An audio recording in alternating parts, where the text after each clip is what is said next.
ओम शांति। 21 मई 2026 बाबा के महावाक्य। मीठे बच्चे, श्रीमत पर चलकर सबको सुख दो। आसुरी मत पर दुख देते आए, अब सुख दो, सुख लो। प्रश्न: बुद्धिमान बच्चे किस राज को समझने के कारण ऊंच पद पाने का पुरुषार्थ करते हैं? उत्तर: वे समझते हैं कि यह दुख और सुख, हार और जीत का खेल है। अभी आधा कल्प सुख का खेल चलने वाला है। वहां किसी भी प्रकार का दुख नहीं होगा। अब नई राजधानी आने वाली है। उसके लिए बाप अपना परम धाम छोड़कर हम बच्चों को पढ़ाने आए हैं।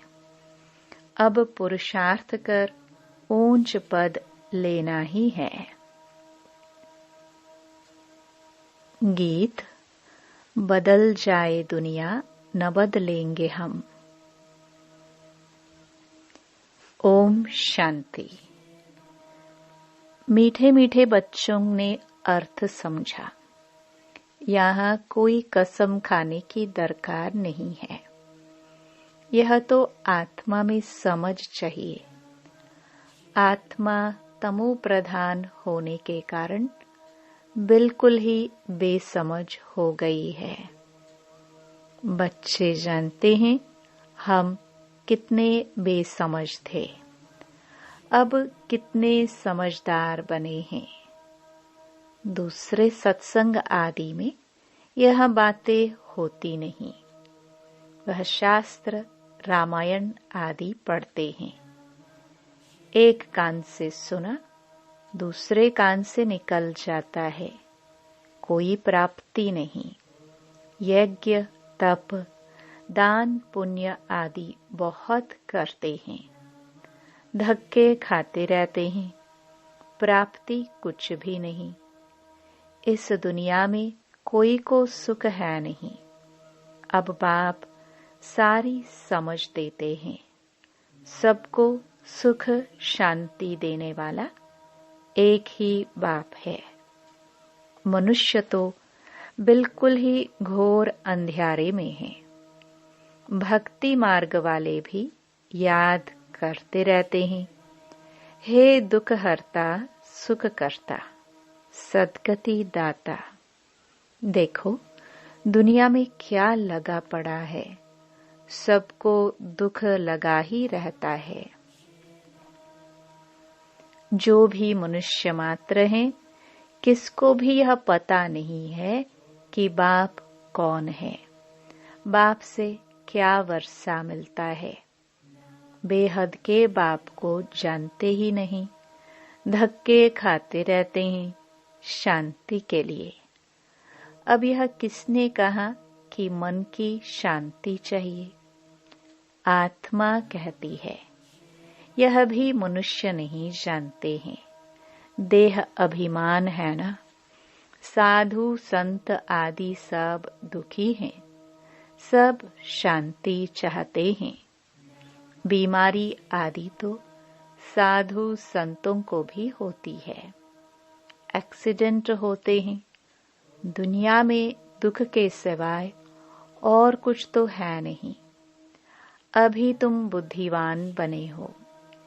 बाप ने समझाया है, ड्रामा के अंदर नई दुनिया और पुरानी दुनिया, सुख और दुख का खेल बना हुआ है। बाप ने तुम्हारी बुद्धि का ताला खोला है और सब मनुष्य मात्र की बुद्धि को गोदरेज का ताला लगा हुआ है। बिल्कुल ही तमो प्रधान बुद्धि है। तुम बच्चे नंबरवार पुरुषार्थ अनुसार जानते हो। बरोबर बेहद का बाप मिला है। वह हमको सृष्टि के आदि मध्य अंत का राज सुनाते हैं कि यह खेल कैसे बना हुआ है। जब सुख होता है तब दुख का नाम नहीं होता। तुम बच्चों की बुद्धि में है कि हम बाप से सुख, शांति, संपत्ति का वर्षा ले रहे हैं। सतयुग से लेकर त्रेता अंत तक कोई दुख नहीं होगा। अब तुम रोशनी में हो, तुम पुरुषार्थ कर रहे हो।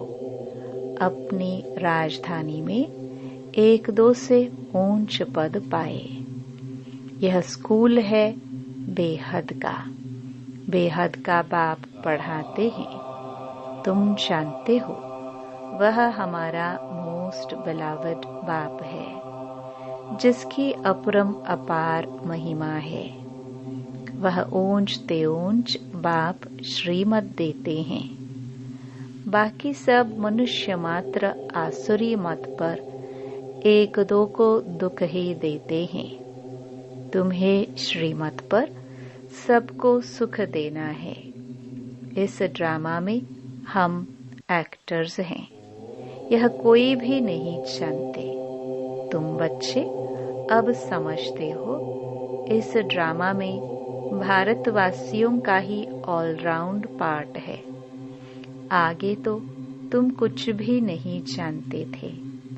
अब तो मूल वतन से लेकर सूक्ष्म वतन, स्थूल वतन सबको तुम जान गए हो। तुमको सच्चा ज्ञान है। परमपिता परमात्मा हमको इन द्वारा पढ़ा रहे हैं। बाबा हमको त्रिलोक का सारा ज्ञान दे रहे हैं। यह है ही कांटों का जंगल। बच्चे जानते हैं अभी हम कांटों से फूल अर्थात मनुष्य से देवता बनते हैं। यहाँ तो छोटे बड़े सब दुख देते हैं। गर्भ में माता को बच्चे दुख देते हैं। यह बहुत ही छी पुरानी दुनिया है। इस सृष्टि चक्र को कोई भी नहीं जानते हैं। हम कहाँ से आए, कितने जन्म लिए, फिर कहाँ जाना है, कुछ भी नहीं जानते। बेहद का बाप अर्थात सब सीताओं का एक राम, वह निराकार है। तुम सभी सीताएं हो। बाप है ब्राइड ग्रूम। एक साजन की सब सजनियां भक्तियां हैं। जो भी सीताएं हैं सब रावण की जेल में फंस शोक वाटिका में आ गई है। सारी दुनिया के सब मनुष्य मात्र एक भगवान को याद करते हैं। भक्तों का रक्षक भगवान को कहते हैं। तुम सब अभी ब्रह्मा मुख वंशावली ब्राह्मण हो। ब्राह्मण जानते हैं हमको शिव बाबा पढ़ा रहे हैं। बाबा से वर्षा जरूर मिलता है। शिव बाबा है स्वर्ग का रचयिता। स्वर्ग कहो अथवा दैवी राजधानी कहो, यह स्वर्ग की राजधानी है ना। लक्ष्मी नारायण स्वर्ग के मालिक है। यह भी अभी तुम समझते हो। यहाँ जब सतयुग था तो लक्ष्मी नारायण का राज्य था। अभी है कलयुग। मनुष्य तो बेचारे घोर अंधियारे में होने के कारण कुछ नहीं जानते कि अभी कलयुग का अंत है। विनाश सामने खड़ा है। तुम सब सीताओं का सद्गति दाता एक राम है।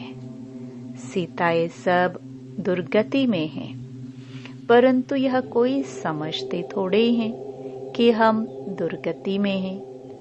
अपने साहूकारी का ही नशा है। हमको इतने मकान हैं, इतना धन है, इतने महल है, किसको पता नहीं कि दुख की दुनिया अब बदलनी है। मौत सामने खड़ा है, सब मिट्टी में मिल जाना है। यह जो कुछ पुरानी दुनिया में देखते हो विनाश हो जाएगा। विनाश के लिए पूरी तैयारियां हो रही हैं। यह वही महाभारत लड़ाई है, वही गीता का भगवान है, परंतु बाप की बायोग्राफी में बच्चे का नाम डाल दिया है। अब शिव बाबा तुमको राजयोग सिखा रहे हैं। बड़े ते बड़ी भूल ही यह है जो भगवान का नाम गुम कर दिया है। तुम बच्चे जानते हो, हमको कोई मनुष्य, साधु, संत आदि नहीं पढ़ाते हैं। शिव बाबा हमको पढ़ाते हैं। वह बाप भी है, टीचर भी है, सतगुरु भी है, सब कुछ है। यह तो नहीं भूलना चाहिए ना। बाप कहते हैं हमारे सब बच्चे हैं, परंतु सभी को थोड़े पढ़ाएंगे। बाप कहते हैं हम भारतवासियों को फिर से राजयोग सिखाने आए हैं। भारतवासी स्वर्गवासी थे, हीरे मिसल थे, अब कौड़ी मिसल बन पड़े हैं। घर में कितनी अशांति है। कहते हैं बाबा हमको क्रोध आता है, बच्चों को मारना पड़ता है, डर लगता है। हमने 5 विकार शिव बाबा को दान दे दिया है, फिर हम यह क्यों करते हैं? बाप समझाते हैं इस समय सभी पर 5 विकारों का ग्रहण लगा हुआ है। देह अभिमान का भूत आने से फिर सब भूत लग जाते हैं। अब बाप कहते हैं देही अभिमानी बनो।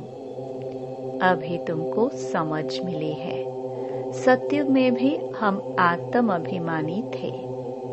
समझते हैं आत्मा का यह शरीर अब पुराना हुआ है, आयु पूरी हुई है, इसलिए यह शरीर छोड़ अब नया लेना है। सर्प का मिसाल, सर्प का एक खाल पुरानी होती है तो फिर दूसरी नई ले लेते हैं। यह दृष्टांत है सत्युग के लिए।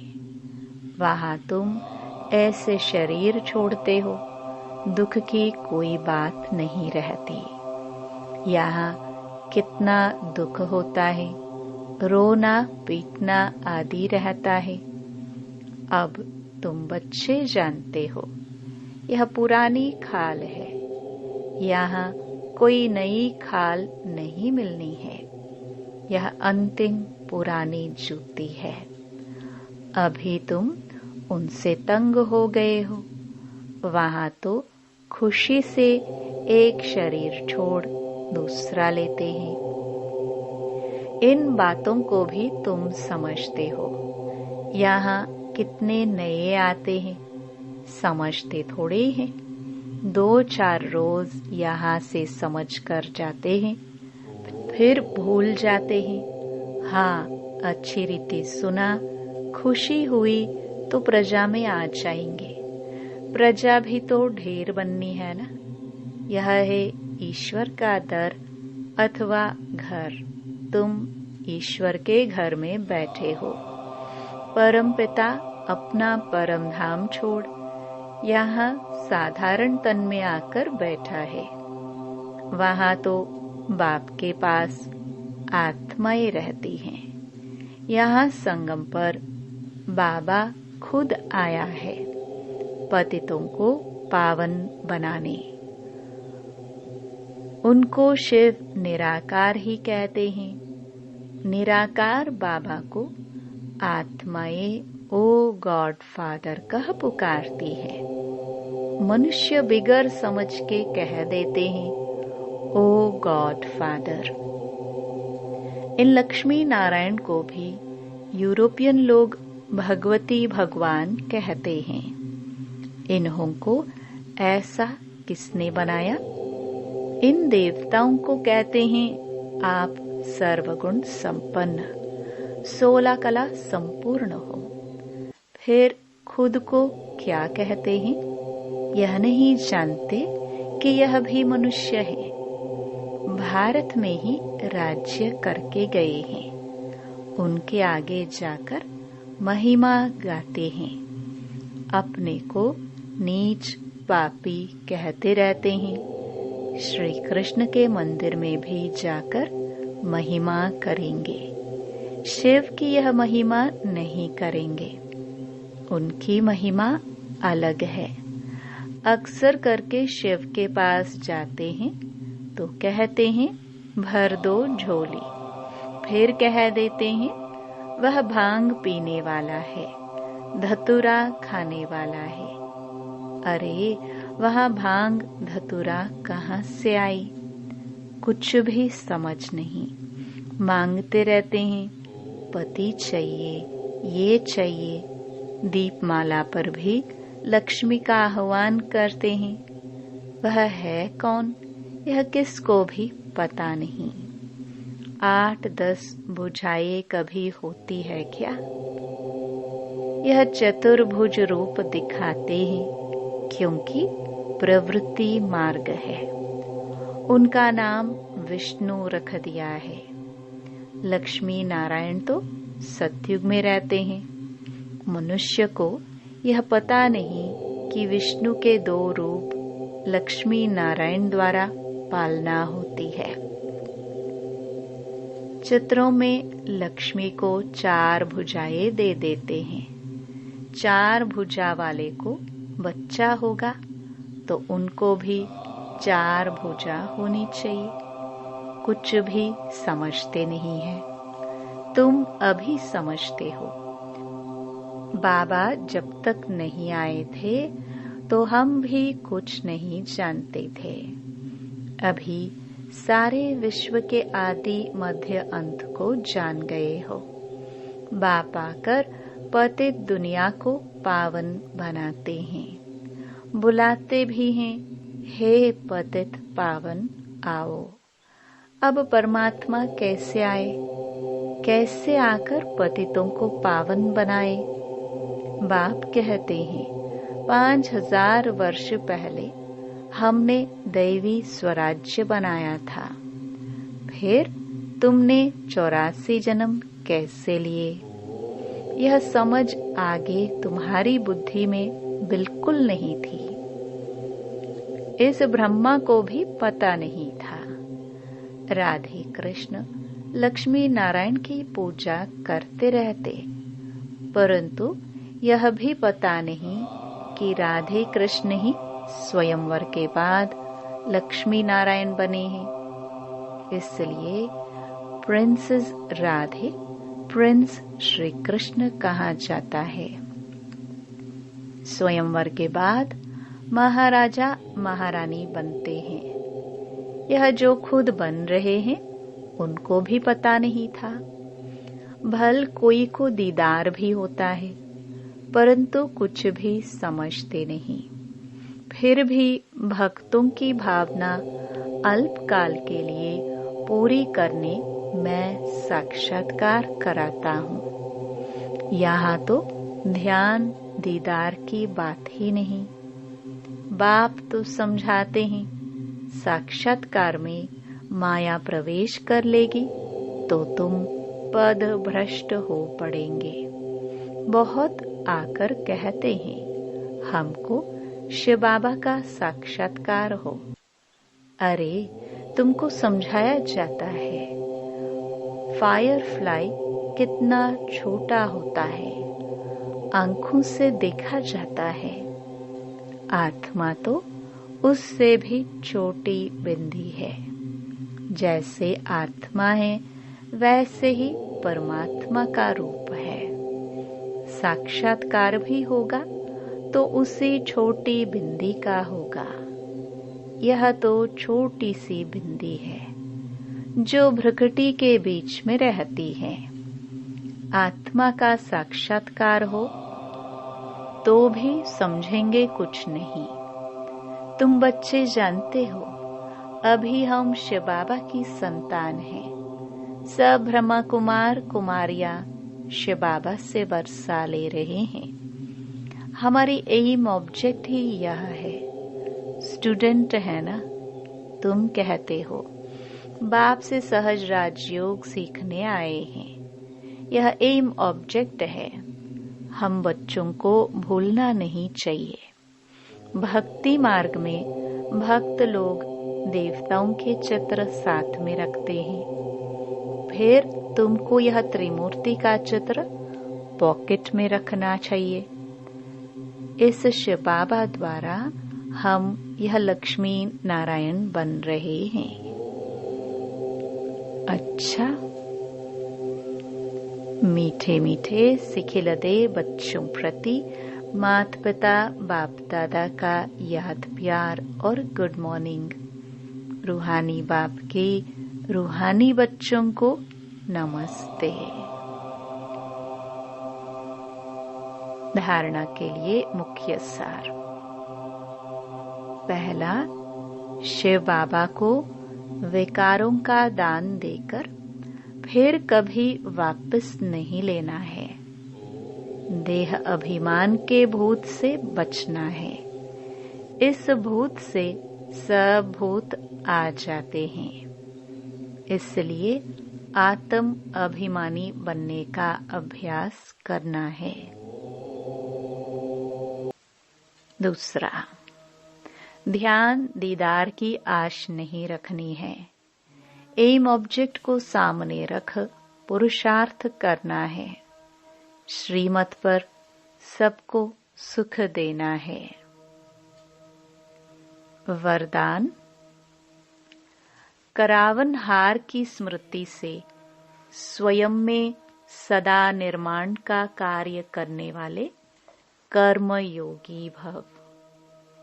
कोई भी कर्म कर्मयोगी की स्टेज में परिवर्तन करो। सिर्फ कर्म करने वाले नहीं, लेकिन कर्मयोगी है। कर्म अर्थात व्यवहार और योग अर्थात परमार्थ, दोनों का बैलेंस हो। शरीर निर्वाह के पीछे आत्मा का निर्वाह भूल न जाए। जो भी कर्म करो वह ईश्वरीय सेवार्थ हो। इसके लिए सेवाओं में निमित्त मात्र का मंत्र व करनहार की स्मृति का संकल्प सदा याद रहे। करावनहार भूले नहीं तो सेवा में निर्माण ही निर्माण करते रहेंगे। स्लोगन, सेवा व संबंध संपर्क में विघ्न पड़ने का कारण है पुराने संस्कार। उन संस्कारों से वैराग्य हो। ये अव्यक्त इशारे सदा अचल अडोल एकरस स्थिति का अनुभव करो। सभी से श्रेष्ठ तख्त बाप दादा के दिल तख्त नशीन बनना है। लेकिन इस तख्त पर बैठने के लिए पहले अचल अडोल एकरस स्थिति का तख्त चाहिए। एकरस स्थिति के तख्त पर सब स्थित रह सकेंगे जब अकाल तख्त नशीन बनने का अभ्यास होगा। जैसे वह तपस्वी सदैव आसन पर बैठते हैं, ऐसे आप अपनी एकरस आत्मा की स्थिति के आसन पर विराजमान रहो। इस आसन को नहीं छोड़ो, तब सिंहासन मिलेगा। ओम शांति।